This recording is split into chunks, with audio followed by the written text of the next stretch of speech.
The team with the most unorthodox path to the Winter Major qualification process has to be DeToNator here. They were the third best team in their region in the Winter Split, and they were gifted a golden opportunity and were able to actually play in the APAC Qualifier. So let's kind of see what happened throughout this split and how they managed to qualify for the Winter Major. So taking a look at the fall split, they take a 5th through 8th, losing to Hilltop Picnic. Regional 2, they take a 2nd place. They lose to Tokyo Verdy. They get stomped in the grand final there.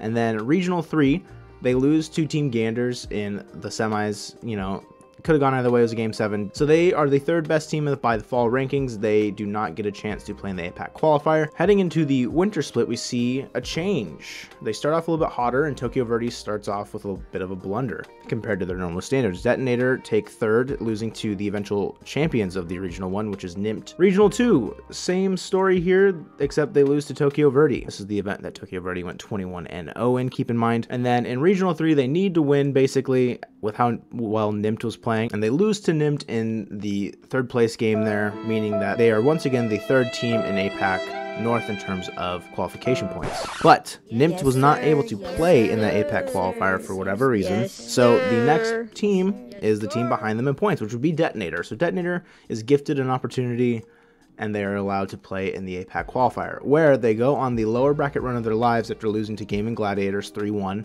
who was formerly 3 Rats. They go to the lower bracket, they beat 3-0, they beat Gaming Gladiators 3-2, and then they meet Tokyo Verdy in the grand finals, where they take them down in games 4-3, even though Tokyo Verdy had a game advantage going into this.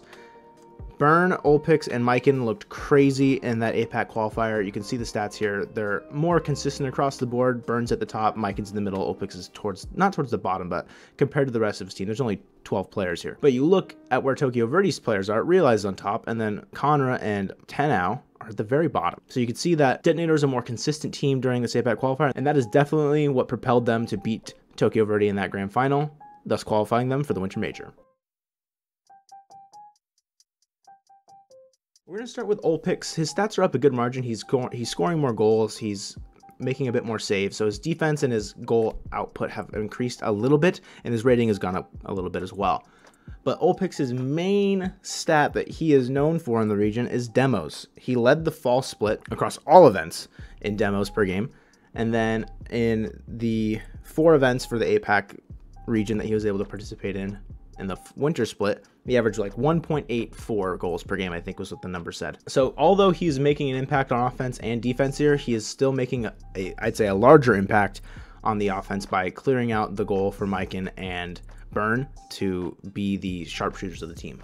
Next up is Mikan. He averages a great amount of goals per game, 0.83. He managed to have the same amount per split, which is crazy. But you can see in that Winter Regional 3, he had a bit of a down tournament in terms of his normal output. So had he averaged a little bit more, you could tell that his goals would be a lot higher this split.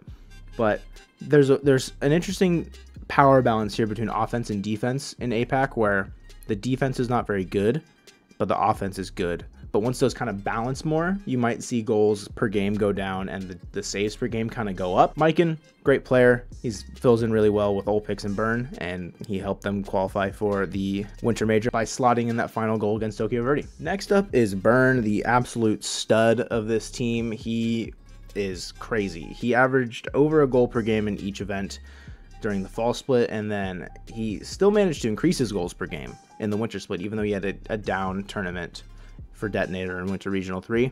He is the second in command on the defense with 1.22 saves. I could see that going up to like 1.4 eventually once, like I said, the offense and the defense kind of power balance a little bit.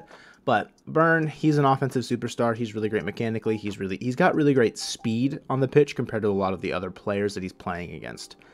Burn is, if you want someone to pop off at lane, it's going to be Burn. He's going to do crazy things. And if Olpix is still clearing out the goal for him, Burn's going to slot those shots in. So taking a look at like realistic expectations for this team, they're in Group A, which is tough. A lot of people are saying Group A is the easiest. The Group A is the easiest in terms of making it out of groups because you have DeToNator in there. APAC did not win a single game at the fall major, and a lot of people are expecting a similar result here, especially with DeToNator not being everyone's first choice to come from APAC, playing up against teams like FaZe Clan, Team Queso, and Version 1.